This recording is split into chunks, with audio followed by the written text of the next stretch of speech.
Hello friends, welcome back to my channel.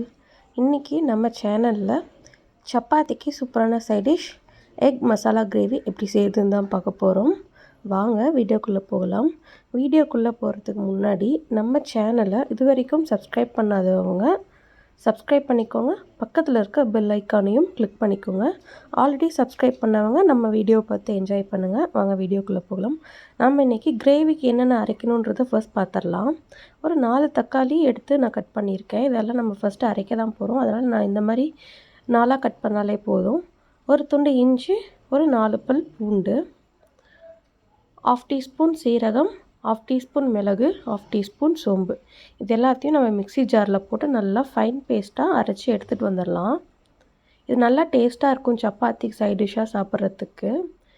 நல்லா fine பேஸ்ட்டாக அரைச்சி எடுத்துகிட்டு வந்தாச்சு. டக்குன்னு செஞ்சு முடிச்சிடலாம், ரொம்ப டைம் ஆகாது. ஒரு பேன் வச்சுக்கோங்க. ஒரு 3 டேபிள் ஸ்பூன் எண்ணெய் சேர்த்திக்கோங்க. எண்ணெய் சூடாகட்டும். எண்ணெய் சூடான உடனேயே நான் இன்றைக்கி 3 மீடியம் சைஸ் பெரிய வெங்காயம், கொஞ்சமாக கருவேப்பிலை தழை எடுத்து வச்சுருக்கேன். வெங்காயம் சேர்த்து வதக்கி விட்டுறலாம். வெங்காயம் கருவேப்பிலை நல்லா வதக்கி விட்டுறலாம். நான் ஆல்ரெடி எனக்கு எக்கு எவ்வளோ தேவையோ அதுக்கு தகுந்த மாதிரி நான் வேக வச்சு எடுத்து வச்சுருக்கேன். வெங்காயம் நல்லா வதங்கணும். எந்தளவுக்கு வெங்காயம் வதங்குதோ அந்தளவுக்கு உங்களுக்கு கிரேவி டேஸ்ட்டு நல்லாயிருக்கும்.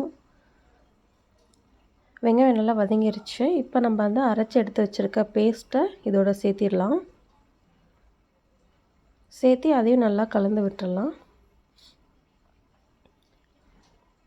நம்ம ஆல்ரெடி எக்கு வேக வைக்கிறப்பவே கொஞ்சமாக சால்ட்டு போட்டு தான் வேக வச்சுருப்போம். அதுக்கு தகுந்த மாதிரி நீங்கள் மசாலாக்கு சால்ட் சேர்த்திக்கோங்க.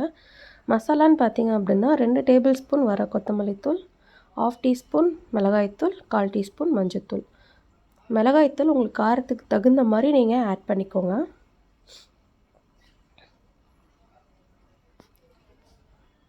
உப்பு சேர்த்து நல்லா வதக்கி விட்டுறலாம். மேக்ஸிமம் குழம்பு எது வைக்கிறதா இருந்தாலும் கல் உப்பு சேர்த்துக்கிட்டிங்க அப்படின்னா டேஸ்ட்டு நல்லாயிருக்கும். மசாலா நல்லா வதங்கிட்டோம். மசாலாலேருந்து கொஞ்சம் லைட்டாக எண்ணெய் பிரிஞ்சு வரட்டும். எண்ணெய் பிரிஞ்சு வர ஆரம்பிச்சிருச்சு. இப்போ நான் ஒரு கிளாஸ் தண்ணி சேர்த்திக்கிறேன். கொஞ்சம் நான் கிரேவி வேணுன்றதுக்காக நான் ஒரு 1 கிளாஸ் தண்ணி ஆட் பண்ணிக்கிறேன். நீங்கள் உங்களுக்கு கிரேவி எந்த மாதிரி வேணுமோ அதுக்கு தகுந்த மாதிரி நீங்கள் ஆட் பண்ணிக்கோங்க வாட்டரை. கிரேவி நல்லா கொதிக்கட்டும். தண்ணி ஊற்றிக்கிறதால கொஞ்சம் கொதிக்கட்டும். நான் எக்கு இந்த மாதிரி 2ஆக கட் பண்ணியிருக்கேன். ஃபுல்லாக கட் பண்ணாமல் ஆஃபாக கட் பண்ணியிருக்கேன். நம்ம இந்த கிரேவியில் போடுறப்போ அந்த மசாலா ஃபுல்லாக எக்குள்ளே இறங்கிடும். இப்போ நல்லா கிரேவி வெந்துருச்சு. லைட்டாக தண்ணி ஃபுல்லாக நல்லா ட்ரை ஆக ஆரம்பிச்சிருச்சு.